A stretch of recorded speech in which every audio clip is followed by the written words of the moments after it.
വടക്കാഞ്ചേരി നഗരസഭ ഭരണസമിതിയുടെ 10 വർഷത്തെ ഭരണ പരാജയത്തിനെതിരെ കുറ്റപത്ര സമർപ്പണവും ജനകീയ വിചാരണയും സംഘടിപ്പിച്ചു. ഓട്ടുപാറയിൽ നടന്ന പ്രതിഷേധ കൂട്ടായ്മ UDF മുൻ ജില്ലാ ചെയർമാൻ ജോസഫ് ചാലിശ്ശേരി ഉദ്ഘാടനം ചെയ്തു. നഗരസഭയിലെ ഭരണസ്തംഭനവും വികസന മുരടിപ്പും തുറന്നുകാട്ടിയാണ് നഗരസഭാ പ്രതിപക്ഷ നേതാവ് SAA ആസാദ് കുറ്റപത്രം സമർപ്പിച്ചത്. നഗരസഭയുടെ ഏറ്റവും വലിയ പരാജയമായി UDF ചൂണ്ടിക്കാട്ടിയത് 144 കോടി രൂപ ചെലവഴിക്കാൻ വകയിരുത്തിയിട്ടും പൂർത്തിയാക്കാത്ത 4-വരിപ്പാത പദ്ധതിയാണ്. കൂടാതെ 10 വർഷം പഴക്കമുള്ള മാലിന്യ സംസ്കരണ പദ്ധതി നടപ്പിലാക്കാത്തതും പുതിയ ബസ് സ്റ്റാൻഡ്, നഗരസഭാ മാർക്കറ്റ്, സ്റ്റേഡിയം, പാർക്ക് എന്നിവയുടെ വികസനത്തിൽ വന്ന വീഴ്ചകളിലും കുറ്റപത്രം ഭരണസമിതിക്കെതിരെ രൂക്ഷ വിമർശനം ഉയർത്തി.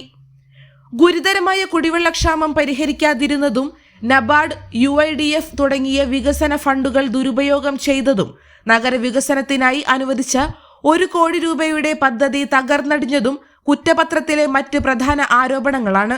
Vadakkanchery block Congress president PG Jayadeep അധ്യക്ഷത വഹിച്ച ചടങ്ങിൽ KPCC member KK Kochumuhammad, KPCC secretary Rajendran Arangath, DCC general സെക്രട്ടറിമാരായ NR സതീശൻ, ഷാഹിദ റഹ്മാൻ, യൂത്ത് കോൺഗ്രസ് മുൻ ദേശീയ secretary PN Vaishakh, UDF chairman NA Sabu ഉൾപ്പെടെയുള്ള പ്രമുഖ നേതാക്കൾ സംസാരിച്ചു. ജനകീയ വിചാരണയിലൂടെ ഭരണസമിതിയുടെ പരാജയം ജനങ്ങളുടെ മുന്നിൽ തുറന്നുകാട്ടിയെന്നും പ്രതിഷേധം ശക്തമാക്കുമെന്നും നേതാക്കൾ മുന്നറിയിപ്പ് നൽകി.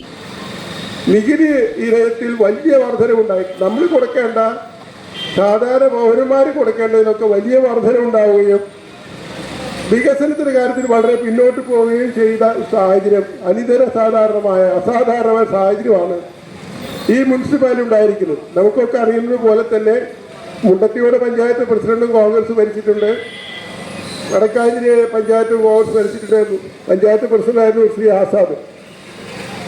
ആ സമയങ്ങളിലൊക്കെ വരുമാനം കുറവാണെങ്കിലും ഉള്ള വരുമാനം കൊണ്ട് 100% ജനങ്ങൾക്ക് ഉപകാരപ്രദമായ രീതിയിൽ പ്രവർത്തിക്കാനുള്ളൊരു ഒരു മനസാന്നിധ്യം ഭരണകർത്താക്കൾക്കുണ്ടായിരുന്നു. ഇപ്പൊ ഇവിടുന്നൊക്കെ പങ്കിട്ടെടുത്ത് കൊണ്ടുപോകുക എന്നല്ലാണ്ട് ജനങ്ങൾക്ക് എന്തെങ്കിലും ഒരു വിതരണം ചെയ്യുന്ന തരത്തിൽ ജനങ്ങൾക്ക് എന്തെങ്കിലും